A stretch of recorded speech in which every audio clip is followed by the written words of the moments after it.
Making colleges great again in an effort to stop the indoctrination at our colleges and universities. The White House is asking 9 major colleges to agree to a set of demands in exchange for access to federal funds. The expansive 10-point memo, dubbed the Compact for Academic Excellence in Higher Education, demands that schools ban the use of race or sex in hiring, DEI, and as well as in admissions, freeze tuition for 5 years, cap international undergrad enrollment at 15%, and require that applicants take the SAT or a similar test, and quell grade inflation. Now, the 9 universities you see right there on your screen, let's pull that up right there. Dartmouth, University of Pennsylvania, Southern California, Massachusetts Institute of Technology, and more. You see, these are woke universities that we've talked about before. Joining me now to discuss, senior fellow at the American Culture Project, Corey DeAngelis.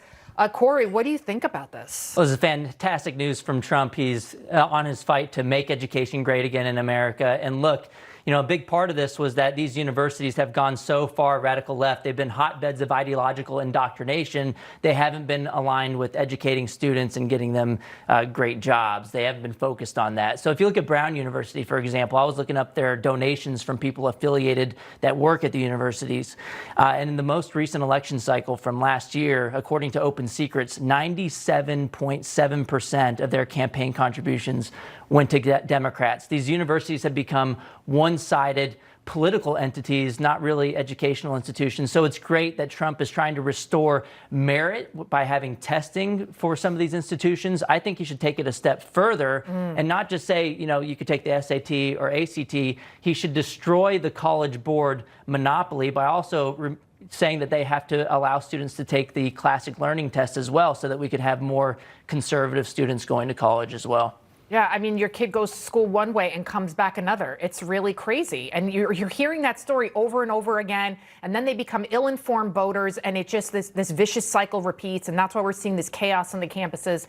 President Trump, he's also urging elite colleges to accept more Americans over foreigners, get rid of, again, the DEI hiring, and that American universities, they should be serving American students. What are we doing here? Yeah, you would think, right? We spend so much taxpayer dollars on these institutions. And look, Harvard, for example, was set to lose billions of dollars in funding every single year. And why are, everyday Americans who might not even go to college subsidizing these elites at places like Harvard University to basically churn out people who, after sitting on a $53 billion endowment, who go out and don't love their country? And so when it comes to these foreign students as well, if Americans are paying for this, that should be prioritized for American students. It makes sense. I know, and these poor kids spending all this money only to become baristas, at Starbucks. So the Chicago Teachers Union, by the way, is holding a book event for Randi Weingarten. And on October 8th, and Chicago Mayor Brandon Johnson will be there. You actually shared a leaked email from Weingarten's assistant, who pointed to Johnson's 14% approval rating and said it is, quote, important to face squarely what happened in Chicago. It has not gone so well. And then while promoting the event, they sent out an email calling President Trump a fascist. The email continued. And they literally spelled Chicago wrong. You cannot make this stuff up, Corey. It's beyond parody, really. It's almost like the headline from a Babylon Bee article. But yeah, the Chicago Teachers Union must be employed by people who graduated from Chicago public schools. Remember, just a couple of years ago, there was a report that came out showing that 55 public schools in Chicago had not a single kid proficient in math. That's zero insane. Kids. And they spend how much? $30,000 a child per year, much higher than private school tuitions. And they're a total failure factory.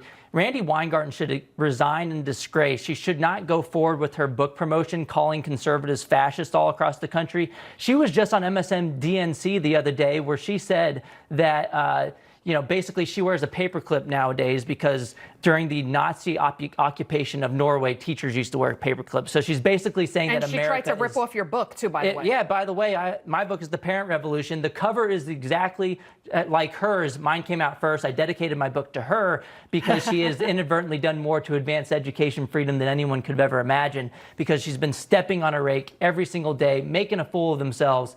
And by the way, CTU, they just celebrated a convicted cop killer, Assata Shakur, who was on the FBI's most wanted terrorist list. Right. She was in Cuba. She killed a cop. I mean, you can't make this stuff up. And then Harvard, we can't.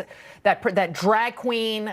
You can't make this stuff up. It's free advertising for homeschooling and school choice. So look. Tell your lawmakers, I need to be able to vote with my feet to go somewhere else. And for teachers, they need to be able to vote with their feet too. And they should stop funding Randi Weingarten and join alternatives like the Teacher Freedom Alliance. Stop giving your money to Democrat campaign coffers. She's making a lot of money. She's already made over $600,000 a year. I mean, it's insane. $600,000. What? Oh my goodness. And teachers are making like $60,000. I know. Randi Weingarten is an embarrassment. I could have a whole hour with you, Corey. Thank you so much. All right. Thank you, Lydia.